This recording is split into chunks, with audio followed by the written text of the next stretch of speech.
C'est bien celle-ci? Ouais, c'est bien ça. Je vais tâcher de faire de mon mieux. Oui, c'est la première. Donc, oui, donc je suis... C'est moi. Oui. Donc moi j'ai pour l'instant modestement une licence de musicologie, je ne suis pas encore au doctorat, je ne pense pas en avoir un d'ailleurs. Et je suis au conservatoire en cursus de culture musicale, donc voilà, ça c'est mon petit parcours pour ceux qui veulent savoir un petit peu. Et ces instruments sont à moi, je suis guitariste. Voilà, voilà.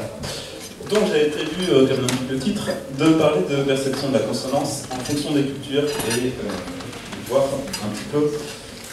Hop, je vais tourner dans l'autre sens. Ok. De voir un petit peu comment c'est perçu, les différences entre un bébé et un adulte, ce genre de choses. Voilà. Ok, donc il me semble important de rappeler que tout au long de l'histoire de la musique occidentale, il y a eu un enrichissement de celle-ci, comme on a déjà vu avec l'aide. Donc, l'arrivée de la polyphonie en contrepoint, toujours comme on l'a vu avec l'aide, les innovations de factures instrumentales, les traités d'harmonie, etc. ont marqué le début de la musique tonale européenne telle qu'on la connaît aujourd'hui en Occident. Toutefois, ceci ne s'est pas produit sans des réfractaires, conservateurs notamment, si on se plonge dans l'histoire des musiques sacrées, où le passage d'une musique monodique grégorienne aux polyphonies au XIIe siècle ne s'était pas fait sans heurts. Déjà au XIVe, il y avait des décrets qui ont commencé à essayer de limiter ça, mais surtout au XIVe siècle, il y a... Pardon, enfin oui, je vais sauter des trucs. Mais surtout, l'enrichissement de ces musiques pose des problèmes du point de vue liturgique pour la compréhension du texte. Et évidemment, le Concile de Trente, qui débuta en 1545, se termina en 1563, juste ça, après 25 sessions et 5 pontificats, comme si ça ne suffisait pas. Ils tentèrent donc de brider les polyphonies au profit, donc, comme je l'ai dit, en mettant en avant la compréhension du texte.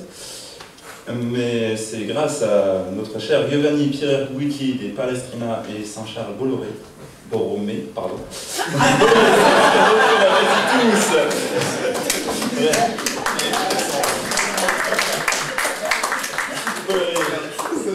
Je parlerai d'Afrique, mais après. Je parlerai de musique mauritanienne, parce que c'est là-bas que je suis né. Bref. Palestrina démontra que l'audibilité du texte, malgré la richesse du contrepoint, pouvait être conservée via sa fameuse messe du pape Marcel à 6 voix. Parce que oui, on peut écrire à 6 voix et rester intelligible vis-à-vis du texte. Après son écoute, le pape Pie IV ne put se résoudre à interdire la polyphonie. Donc voilà, c'est un petit exemple pour mettre en contexte, donc quoi, il y a toujours de petites résistances par-ci par-là, et entre autres, c'est une évolution de l'oreille petit à petit qui fait qu'on accepte les consonances et dissonances, comme on l'a vu avec notre cher Tibulet. Ou l'ordicine, tout est une question de point de vue.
qui est inné, qu'est-ce qui est acquis, et des différents systèmes musicaux, et est-ce qu'ils sont universels ou pas, et qu'est-ce qu'il y a qui change en fonction des cultures.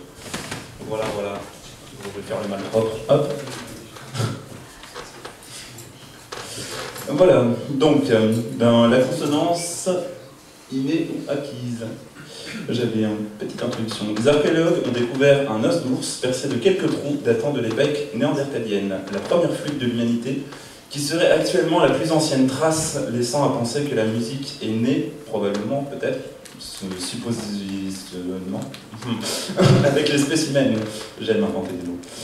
Pour cela, il s'agit d'étudier s'il existe des traits communs aux différentes musiques du monde, et donc comparer la perception entre les enfants et les adultes pour voir qu'est-ce qui change et à quel moment de la vie. Voilà, voilà. Donc, est-ce qu'il y a des invariants musicaux, des invariants cognitifs liés à ça au niveau du cerveau et des choses comme ça. Voilà. Certains travaux se sont intéressés à la mémoire et à la perception auditive des bébés, considérés comme des universalistes, c'est-à-dire qu'ils perçoivent la musique de toutes les cultures quand ils viennent de naître. Ils sont vierges, quoi. C'est sale. Bref. Comparé à des adultes ayant une oreille déjà habituée à une culture musicale, c'est un peu mieux déjà. Dans une culture, jugeons la préférence pour telle ou telle mélodie par des bébés de 6 ou 12 mois assis sur les genoux de leur mère. La mère n'entend pas la musique, petite précision importante. Le bébé écoute des mélodies. Au cours des écoutes, les extraits ont une caractéristique musicale de la mélodie qui change, et les chercheurs ont observé quelle chanson le bébé préfère, c'est-à-dire s'il va regarder le haut-parleur qui diffuse une mélodie familière ou s'il l'ignore quand il ne la reconnaît pas. Observez également s'il distingue la variation de la structure musicale. L'expérience démontre que les bébés mémorisent mieux les notes quand elles sont séparées de distances inégales et qu'ils préfèrent les consonances plutôt que les dissonances. Ce qui est du coup ce qu'on a vu avec l'aide, mais un peu plus expliqué, théoriquement parlant. Voilà, voilà. Les bébés font davantage attention au contour mélodique, aux hauteurs relatives des notes, qu'à la hauteur spécifique des différentes mélodies, notes de mélodie. Cette observation relative s'applique également à une caractéristique de la perception des auditeurs adultes, la dimension temporelle de la musique. Les bébés, comme les adultes, focalisent leur attention sur l'organisation temporelle relative des notes, donc le rythme, plutôt que sur la durée absolue de chaque note. Il est possible de reconnaître une mélodie grâce à son rythme, même si elle est chantée d'une façon j'avais fait une faute dans mon texte, d'une façon différente. Changer de registre ou de tempo, par exemple, même si... Non, en gros, c'est même si on part d'une note qui est fausse, quand la mélodie est bonne, on est capable de la reconnaître, parce que les intervalles à l'intérieur sont justes, relativement. Voilà, voilà. Et donc, en soi, c'est pas la hauteur absolue d'une note qui est la plus importante. Cette observation relative s'applique également à une caractéristique de la perception des auditeurs. Voilà, ça je l'ai dit. Pardon. Selon la culture musicale, la musique crée un cadre de référence temporelle qui permet de taper des mains ou des pieds en cadence quand on écoute une mélodie à 2, 3 ou 4 temps par mesure. Donc des mesures qu'on dit simples dans la musique occidentale en tout cas. Structure rythmique qui permet de danser, chanter ou jouer des instruments ensemble. Cette synchronisation est décrite comme un invariant cognitif, quelque chose qu'on retrouve dans toutes les cultures. Voilà, voilà. Slide suivante. Hop. Si je me trompe pas. Oui, c'est ça. Donc, par le biais de la psychologie cognitive, c'est possible de relever des invariants cognitifs pour la perception auditive comme on le ferait avec le visuel. L'observateur cherche à percevoir une bonne forme. Pour ce faire, il regroupe des données des semblables, c'est-à-dire des choses, des structures musicales ou autres, des choses qui reviennent, pour y chercher une continuité selon leur similarité et leur proximité. Comme quoi j'aurais dû lire ce que j'avais fait. Étudier les groupements de structures mélodiques des différents systèmes musicaux est donc possible. L'auditeur groupe les séquences de notes selon une similarité de timbre ou d'intensité. Une autre étude juge, c'est mieux, les attentes musicales. Ils ont présenté un début de mélodie dont la dernière note varie de hauteur et les participants devaient juger si elle convenait bien pour terminer une mélodie. Dans une autre étude, j'aurais dû marquer un petit peu de point. Dans une autre étude, les participants chantaient la suite des mélodies et les chercheurs analysaient la distance de hauteur entre les dernières notes entendues et la première note chantée. Résultat, les participants préfèrent produire ou entendre des notes proches en hauteur de la dernière note entendue. Ce qui est donc la notion de note tonique qui apparaît avec une importance d'entendre une structure avec quelque chose qui revient, etc. qu'on a vu toujours pareil avec LED. Le grand ici, LED. Et ceci, quel que soit leur âge, expertise musicale ou non, leur origine culturelle ou le style musical, que ce soit des chansons folkloriques britanniques, des chansons folkloriques chinoises ou même de la musique contemporaine. Eh oui. Les invariants musicaux présents dans les différentes cultures reflètent les mêmes contraintes perceptives et cognitives. Un autre exemple est tiré de l'étude de 2005 de Erin Hannon et Sandra Treub, je pense que ça se prononce comme ça, de l'Université de Toronto, montre que la perception des structures temporelles est aussi un invariant cognitif, sujet à l'acculturation. Jusque-là, plusieurs études avaient montré que les auditeurs occidentaux préféraient les rythmes avec des mesures simples, 2 ou 3 temps, comme on a vu tout à l'heure, et suggéraient que les mesures plus complexes nécessitaient davantage de ressources cognitives, c'est-à-dire des mesures qui ont 6, 7, 8 ans, ou des chiffres irréguliers qui sont un peu plus perturbants pour l'oreille quand on a des choses très carrées, on va dire. Mais les auditeurs bulgares, tiens, on y revient, ou macédoniens sont acculturés aux deux types de mesures, car la musique des Balkans contient des mesures justement complexes, donc ils sont déjà baignés dedans dès tout petits, et forcément c'est plus simple. De plus, les bébés américains de 6 mois sont sensibles aux deux types de mesures, mais là, l'acculturation se met en place dès l'âge de 12 mois, et ils obtiennent les mêmes résultats que les adultes. Hop. Les bébés, après une période restreinte, se limiteraient aux caractéristiques musicales de leur culture. 12 mois, c'est sûr que c'est pas grand-chose. De nombreuses études sur les fondements biologiques de la musique demandent un recouvrement des réseaux neuronaux impliqués dans le traitement de la musique. Ah ok, c'est sorti comme ça, autant dire que c'est lisible. Bon, c'est moi qui dirais. De nombreuses études sur les fondements biologiques de la musique démontrent un recouvrement des réseaux neuronaux impliqués dans le traitement de la musique et du langage, c'est ce que disait Blade. Ces études ont appliqué des méthodes expérimentales utilisées pour le langage en introduisant des événements imprévus dans une séquence musicale et en comparant les réactions du cerveau à cette violation de structure. Le cerveau réagit en 200 millisecondes, c'est vraiment pas grand-chose évidemment, après le début de ce son incongru. Une analyse en IRM, donc imagerie par résonance magnétique, montre l'importance du cortex frontal inférieur qui comprend l'aire de Broca et l'hémisphère droit. L'aire de Broca qui n'est donc pas que spécialisée dans le traitement du langage, sa fonction est plus générale et sera impliquée dans l'intégration de structures des informations, notamment au cours du temps. Que ce soit des notes d'une mélodie ou des mots d'une phrase ou des rythmes ou tout ce que... J'avais mis plus sur ça, on peut voir un petit peu les différentes parties du cerveau concernées par les différentes choses. Le cervelet qui du coup s'occupe plus de l'écoute des sons actifs. Le cortex frontal qui s'occupe plus de reconnaître des musiques familières. Le cortex moteur et le cervelet qui s'occupent plus de reconnaître les mesures et les choses, la synchronisation, tout ce qui est corporel, etc. Ok, je passe, j'ai compris. Je laisse. Je teasais. Je tease. Du coup, on en arrive à la partie, après cette petite préambule qui m'intéressait vraiment moi, c'est-à-dire les musiques du monde, en tant que personne qui est née à l'étranger, qui a pas mal bourlingué pendant son enfance. Donc, l'organisation des gammes n'est pas universelle, pour reprendre le ton de ce cher Bled. Elle dépend de chaque musique du monde. Dans certaines parties du globe, il peut même y avoir des intervalles plus petits que le demi-ton, comme par exemple le quart de ton. Je n'ai pas passé les sons depuis un moment, je crois. Quelques invariants cognitifs, ok, c'est bon, nickel.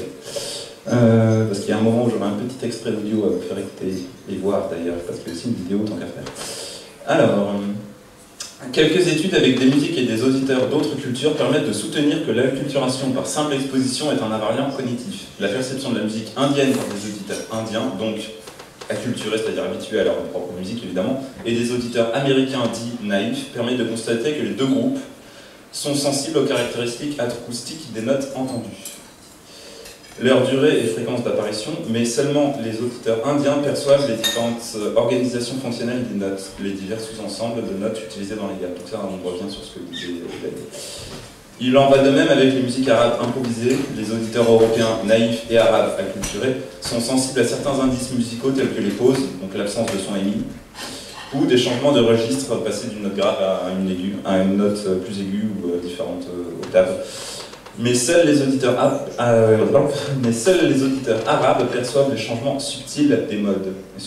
Donc les dispositions à l'intérieur de ces modes ne sont pas les mêmes qu'en musique occidentale, et ça on va le voir un tout petit peu après. Donc je disais la gamme de Do majeur, donc Do, Ré, Mi, Fa, Sol, La, Si, Do, que si j'allais dire tout le monde a déjà entendu une fois dans sa vie, mais pas forcément, enfin si, je préviens. Bref. On revient sur l'éducation nationale, nos chers amis. Les deux notes les plus importantes sont donc le Do et le Sol. La première étant la note tonique, celle qui revient régulièrement et qui permet d'avoir une structure. Et la seconde, c'est la dominante, qui en général crée une attraction qui amène vers la tonique. Le plus récurrent étant que le Do commence et finit la mélodie, et logiquement le Sol précède le Do à la fin d'une mélodie. Alors, le choix de certaines combinaisons de notes et l'arrangement des notes en octaves reflèterait un aspect naturel respectant les lois acoustiques et celle de la physiologie du système auditif. Il créerait une bonne consonance acoustique, en théorie. Ah, et c'est là qu'on arrive sur la chose intéressante. Mais peut-être pas tout de suite l'extrait, peut-être d'abord à lire. Et après, je vais perturber un peu vos oreilles. Toutefois, dans d'autres systèmes musicaux, cette organisation des gammes n'est pas universelle, elle varie selon chaque musique du monde. Dans la musique arabe ou dans les musiques gamelan de Bali et Java, ou gamelan pour ceux qui ne se situent pas, c'est des orchestres. En fait, c'est un instrument qui est constitué dans l'orchestre de percussion et de différents instruments. Du coup, c'est assez particulier, c'est une musique très collective. Les gammes diffèrent donc dans cette musique par rapport à la musique occidentale et même la musique arabe, et chaque culture a ses propres gammes, quoi. Donc la gamme orientale compte 24 notes organisées en sous-ensembles de 7 notes. Et du coup, 24 notes parce qu'il y a des quarts de ton à l'intérieur, donc c'est 12 x 2, et c'est le bordel. À Balaï, la façon dont sont accordées les notes change selon les orchestres, parce que pourquoi pas, et dépend de qui est le créateur de l'instrument, donc l'instrument, le gamelan, qui est un orchestre, enfin bref, vous avez compris. Alors que la musique occidentale s'accorde sur le La 440, toujours donné, je vais un doute sur l'ordre, c'est le clarinette, le hautbois qui donne au premier violon qui donne à tous les autres, enfin bref, ils s'accordent tous sur la même note, là c'est à Bali, c'est différent, et dans d'autres cultures aussi. Alors, il existe quelques régularités musicales dans l'organisation des notes au sein d'une gamme. Les notes sont organisées en gammes qui forment une progression dont l'ensemble des notes n'est pas continu. Les gammes comportent également un nombre réduit de notes, entre 5 et 7 en général. On parle de pentatonique, de gamme 7. Je ne sais pas. Diatonique, oui, tout simplement. Lui, je suis. Bref. Les gammes comportent également un nombre réduit de notes, choisies par les sous-ensembles de la gamme. Donc les différentes fonctions des notes. Chaque note a une fonction et une utilité. Dans la musique occidentale, cette régularité dans les gammes divisée par octave se matérialise par la séquence de répétition des touches du piano. Donc, ça, c'est ce qu'on a vu avec Bled. Donc, hop, petit diapositive. Tant qu'à faire, ce serait sympa de faire écouter la petite vidéo, si c'est possible. Ça me servira pour ce que je vais dire tout de suite après. Donc, c'est quoi qu'on va voir dans la vidéo? Des quarts de ton, l'explication des quarts de ton. A microtone is any musical interval or difference of pitch distinctly smaller than a semitone.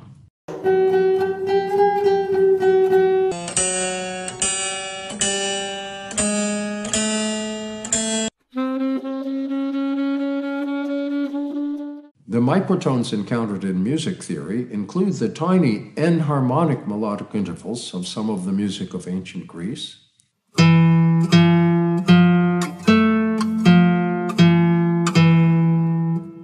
they include some of the steps in various divisions of the octave into more than 12 parts.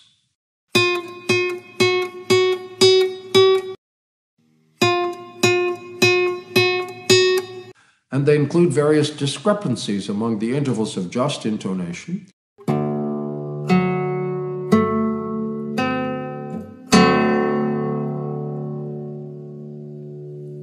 or between a sharp and its enharmonically paired flat in various forms of mean tone temperament.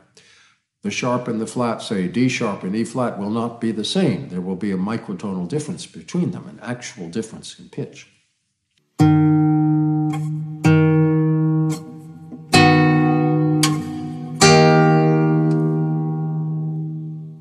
Certain kinds of microtones are referred to in Arab music theory.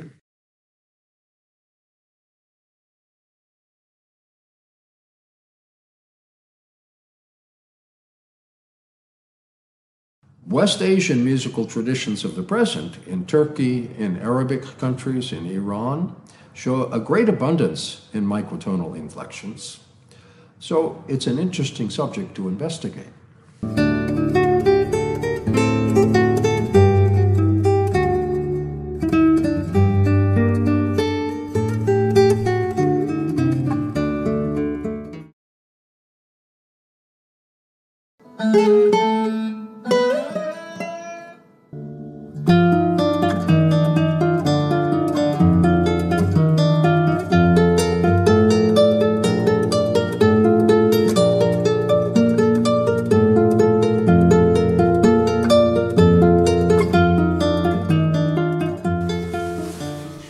Voilà, merci. Ok. Alors, qu'est-ce que je veux dire? Oui, donc comme vous avez pu le constater, le manche de cette guitare est quelque peu particulière, c'est des frettes qui sont déplaçables, du coup pour permettre de changer le tempérament de l'instrument, et on revient sur son tempérament, et sur les différentes gammes, les différentes quarts de ton, demi-ton, huitième de ton, tout ce que vous voulez, qui est possible et imaginable, vu que tout est déplaçable. Et c'est un Turc qui a inventé cet instrument pour pouvoir jouer sa musique traditionnelle, entre autres, et des pièces plus contemporaines. Et voilà. Et désolé, Bled, ça passe pour les petites choses qui ont dû frotter légèrement dans ton oreille. Je t'ai vu en PLS. Oui. Il y a des tiers de ton aussi? Oui. Oui, parce qu'il y avait deux notes au milieu. En fait, dans la musique contemporaine, ça peut quasiment aller jusqu'au 32e de ton. Enfin, ça devient presque absurde en fait. Mais parce qu'on n'entend presque pas, il faut vraiment avoir l'oreille hyper développée pour les entendre. Mais je sais qu'on avait un prof de composition au conservatoire qui entendait jusqu'au quart du quart de ton. Ça fait quoi? J'ai la flemme. Oui, ouais, voilà. Quelque chose comme ça. Enfin bref. Voilà. Ou une prof à la fac aussi qui entendait vraiment des tout petits intervalles, ce qui fait qu'une personne qui chantait très légèrement faux, ça la perturbait énormément parce que la moindre chose lui paraissait faux tout de suite, à peine un chouïa faux, ça la perturbait énormément. Oui, mais elle chantait mal. Et oui, cette personne a fait le même cursus que moi, on sait de qui on parle. Spécial dédicace à Christine. Je ne dirai pas son nom de famille par respect. Les notes sont séparées par des intervalles inégaux, comme on a pu le voir. Je pense qu'il faut que je passe à la slide suivante, histoire de vous perdre un petit peu. Donc là, j'avais écrit Do, Ré, Mi, Fa, Sol, La, Si, Do, mais écrit numériquement pour essayer de représenter ça visuellement, ce que ça donne. Donc 0 et 2, du coup, ça fait un ton, et entre 4 et 5, un demi-ton, transposé en quart de ton, et en dessous avec une gamme africaine, en l'occurrence mauritanienne, dans lequel on voit par exemple le 5, c'est un quart de ton, le 11, 12, c'est des quarts de ton, parce que sont pas compris dans les demi-tons. Logique jusque-là. Alors voilà, ça c'est la gamme avec les notes qui vous paraissent un petit peu bizarres. Il y a un Mi par exemple, avec l'espèce de note, l'indication avant c'est un quart de ton, c'est un quart de bémol, donc c'est la moitié, c'est un quart de bémol, il y a un quart de dièse, du coup il y a des notes un petit peu perturbantes dans cette gamme. Voilà, du coup c'est plus petit qu'un demi-ton, c'est entre les deux. Et là, il y a des vidéos aussi. Ouais, éventuellement si c'est possible de la mettre. Deuxième vidéo. Ouais. Pour entendre un petit peu à quoi ressemble cette musique justement. Would love to hear some music, please.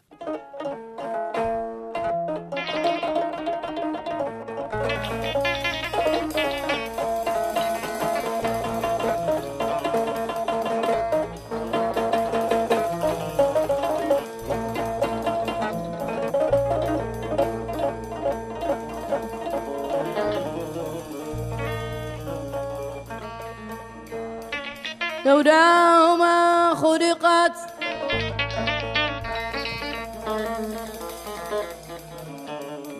ما خلقت شمس ولا قمر ولا نجوم ولا لوح ولا قلم ولا نجوم ولا لوح ولا قلم ولا نجوم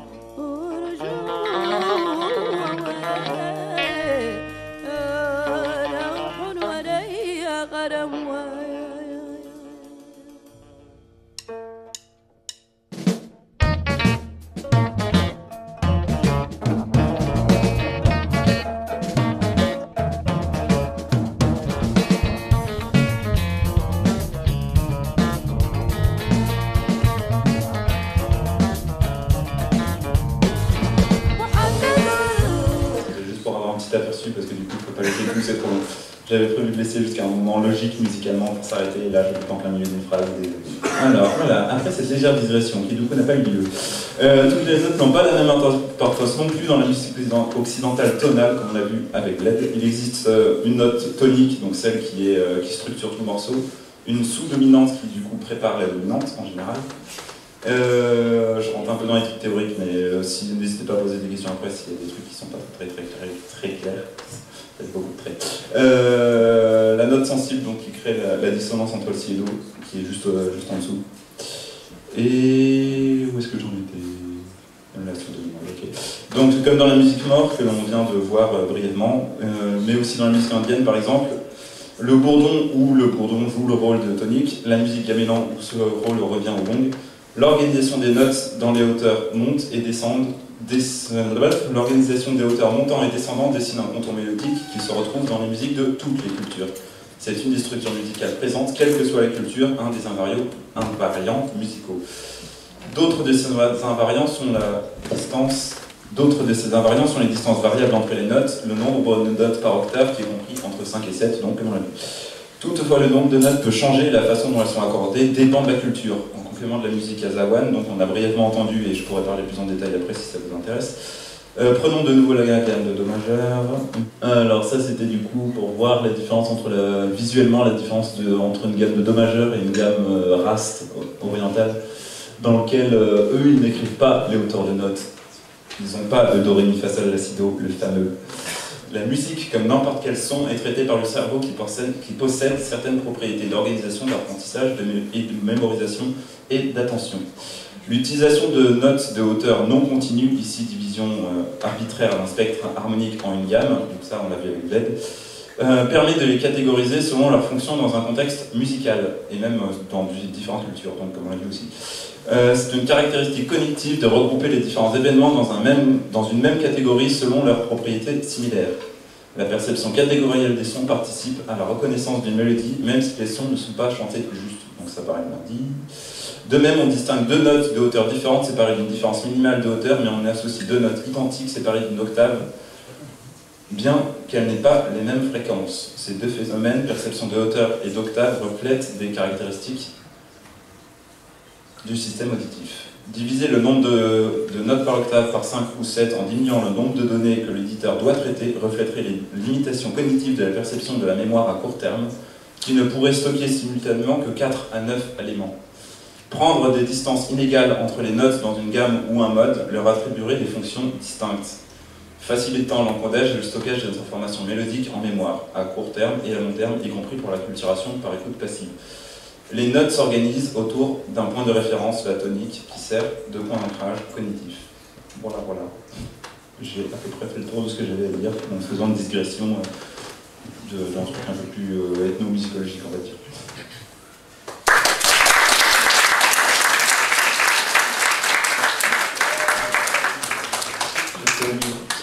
Merci beaucoup.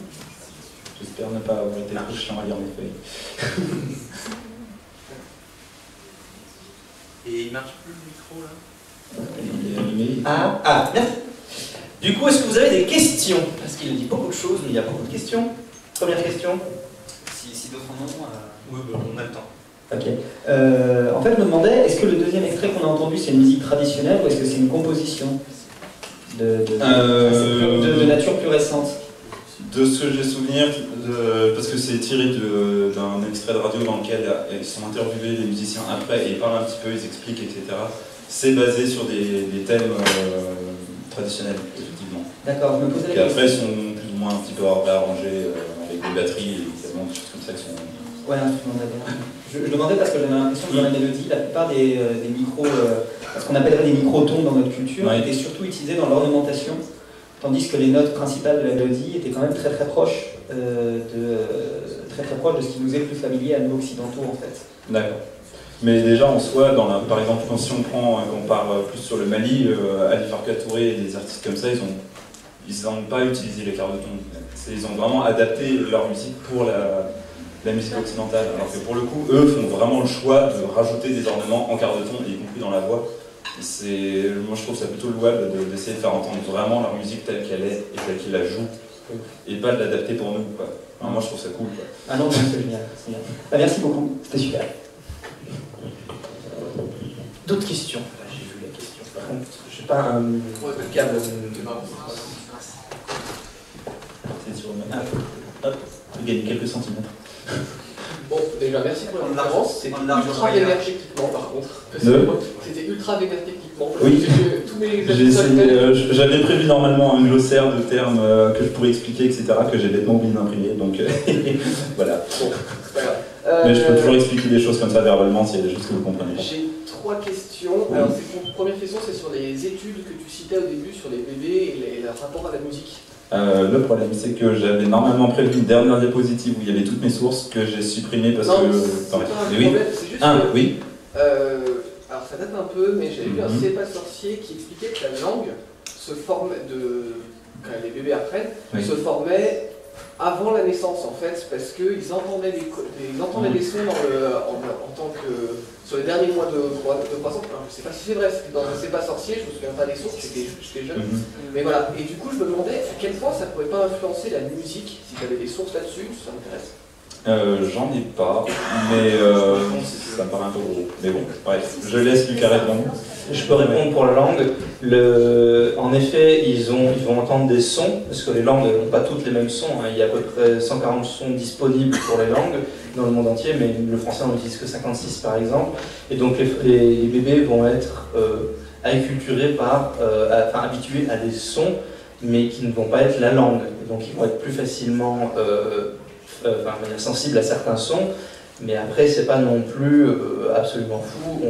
Ils sont encore très formatables à la naissance et donc peuvent apprendre facilement d'autres langues rapidement. Du coup, c'est à moi de poser une question aussi. Est-ce que c'est plus vrai sur les langues tonales, ça? Est-ce qu'intra-utérin, on entend plus facilement les différences dans les langues tonales que dans les langues non tonales? Là, je ne pourrais pas répondre. Il faudrait que Noé revienne de Marrakech pour nous répondre. Mais voilà, je sais qu'il y a une certaine habituation, néanmoins, c'est pas non plus absolument fort et carré. Voilà. Après, la question étant, est-ce que cognitivement, le bébé a déjà suffisamment de connexion dans le cerveau pour être capable de reconnaître, de mémoriser, d'apprendre réellement une langue de façon implicite comme ça? Alors, sachant que, comme je l'ai dit avant, entre 0 et 12 mois, c'est le moment où on crée notre implicite musicale. Donc ça paraît un peu bizarre que ce soit fait avant la grossesse. Alors, il y a peut-être un tout petit impact, mais ça doit être minime, j'imagine. En fait, le bébé, il est équipé, on a observé chez des bébés prématurés qui naissent à 6 mois, et ils ont déjà la capacité de discriminer entre différentes tonalités, extraire de l'environnement sonore une régularité, et puis les trucs qui, comme tu dis, une violation d'une régularité. Et du coup, ils sont déjà équipés au préalable dans la grossesse. En fait, ils entendent, que ce soit la langue ou que ce soit la musique, ils entendent les régularités de la musique. Et ils se forment déjà, mais voilà, ce qui se passe, c'est que c'est seulement à partir de 12 mois, je crois, c'est ça, où tu disais que tout d'un coup, ils deviennent un peu plus hermétiques aux autres langues. Mais c'est vrai ce que tu dis, hein, c'est-à-dire que déjà, d'ailleurs, les expérimentations qui se font, justement pour avoir des bébés vraiment vierges, entre guillemets, pour pas être trop sale, de tout conditionnement, souvent, ils vont prendre des bébés entendants, mais de parents sourds, en fait, qui n'auront pas pu leur chanter, leur parler à travers le ventre, justement pour dire que du coup, si, ça se fait déjà pendant la vie. Et du coup, tu avais 2 autres questions, je crois. Ouais, rapidement. Là, tout à l'heure, sur le deuxième extrait, on voyait notamment des guitares qui étaient des guitares électriques. Oui. Et c'est simplement une question sur comment les nouveaux instruments, ou les instruments qui viennent clairement de la culture occidentale, se sont adaptés du coup aux musiques du monde. Est-ce qu'il n'y a pas des biais du coup, qui ont été faits et qui ont détruit une partie ou qu'il n'est pas possible de reproduire certaines musiques avec les instruments occidentaux? Là, par exemple, comme je commentais vaguement, je ne sais pas si c'était vraiment audible entre les deux qui se mélangent, mais l'instrument qu'ils ont, eux, n'est pas une guitare électrique normale, déjà. Eux, la première moitié du manche, celle qui était tout en haut, était subdiviser les frettes en quarts de ton, Ouais. Le milieu était bien en normal comme sur cette VG-là, et après tout en bas il avait, comme cette VG à droite, du coup il avait enlevé carrément les frettes. Du coup ça lui permettait de pouvoir jouer vraiment ce qu'il veut. Alors évidemment tu n'auras pas le son de l'instrument traditionnel, mais au moins tu peux jouer les bonnes distances entre les notes de sa culture. D'accord, mais et du coup, ça j'avais vu sur l'instrument, mais de manière électronique en fait, dans les amplis et tout ça, il n'y a pas des modifications qui sont faites, non? Bah c'est la même chose, non, c'est juste, ça transmet un signal, hein. Donc dans tes enceintes d'ordinateur, tu peux écouter un quart de ton sans problème, il va pas exploser. Hein. Oui, c'est dénaturé. Oui. Non, enfin, c'est juste une fréquence hein, qui passe dans un signal et qui passe dans ton haut-parleur, et du coup voilà, lui il traite ça. C'est naturel. La dernière question est moins importante. Oui. Il y a d'autres questions, il y a une question que ça. Alors, il y a une question là-bas. S'il te plaît. Ah, je sens que ça va parler de musique vulgaire. Non, d'autres pays. Deux petites remarques et une question. Pour les difficultés des gens à s'adapter, notamment à des rythmes différents, oui. Ça m'a fait penser à une vidéo qui est un petit peu connue sur le net où il y a un concert de Harry Connick Jr. qui joue à nulle part ailleurs il y a 15 ans. Donc c'est pour celui qui ne se rappelle plus, c'est un chanteur crooner de jazz. Et en fait, le public de nulle part ailleurs tape sur le 1 et le 3. Ça le dérange. Et au bout d'une minute, il arrive à se mettre à l'envers pour rattraper le. Voilà, donc je trouve que c'est un bon exemple de confrontation culturelle. Oui, petite remarque sur les gamelans. J'ai pu en voir quelques-uns en Indonésie, et ceux que je connais, la particularité c'est que l'orchestre est fait par rapport à la personne qui va accompagner. Donc il accompagne des marionnettistes qui chantent, et quand le marionnettiste décède, on n'utilise plus le gamelan, puisqu'il n'y a plus la voix qui va avec. Voilà, donc bon, je vais venir à la question. J'ai vu qu'il y avait une certaine tendance parmi certains guitaristes sur le net à proposer d'accorder des guitares avec des accordeurs électroniques. Maintenant, on peut accorder en mettant plus ou moins 3 cents, etc. Et je voulais savoir si dans les choses que tu joues toi, c'est quelque chose que tu es amené à faire. Si par exemple, c'est dans une composition contemporaine, on va te dire ta guitare, désaccorde-la un petit peu, donc mais pas des frettes comme ce qu'on a vu là, mais désaccorde-la avec telle corde à 3 cents en plus ou 3 cents en moins. Alors déjà carrément, oui, au conservatoire je fais un cours, je suis dans un cours, je ne fais pas de cours, où on fait de l'improvisation libre, de l'improvisation contemporaine, et les 3 quarts des temps je prends ma guitare et j'ai des accords complètement au feeling, j'ai des accords pour que ça sonne, qu'il n'y ait pas des automatismes de gamme qui viennent quand je joue. Donc oui, typiquement oui, et je sais plus, je voulais dire un truc sur la question que tu as posée, mais je l'ai oublié. Alors du coup je vais te poser une dernière question, on va dire. Est-ce que tu peux rapidement nous jouer vite fait des petits quarts de ton sur ta guitare sans fret, parce que du coup c'est le but de ta guitare sans fret quand même, tu l'as quand même pas amené pour Père Joli. Ouais, j'aurais besoin éventuellement quelqu'un pour tenir le petit micro.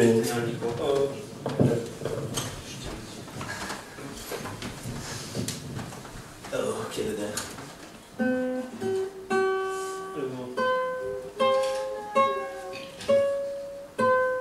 Là par exemple il y a donc un demi-ton, c'est ça, le quart de ton il est là.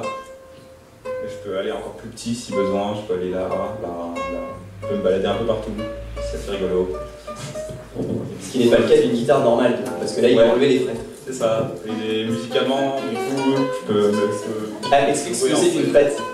La frette, c'est des barrettes qu'on voit sur l'instrument. Ce sont les barres qui sont cuivrées, qui permettent de, quel que soit l'endroit entre deux barres où tu vas appuyer la corde va sonner de la même manière, et en les enlevant, ça va être uniquement le placement du doigt sur la corde. Qui permet de faire ce qu'on veut en termes de... Voilà, qui va faire vibrer la corde, qui va diviser la corde. L'espacement entre une frette correspond à un demi-ton sur la guitare. C'est vraiment, tu peux pas faire autre chose. Enfin si, tu peux techniquement pendant des trucs un petit peu comme ça en tirant sur la corde, mais tu as moins de possibilités qu'avec un instrument qui est directement défrété. Ou avec, comme l'autre instrument de tout à l'heure, des frettes que tu peux déplacer. C'est encore plus drôle.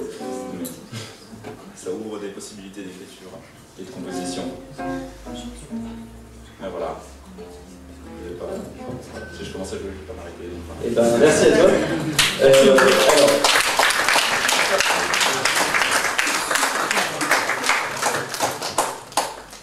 Du coup, ce qui va se passer maintenant, c'est qu'il va y avoir une pause.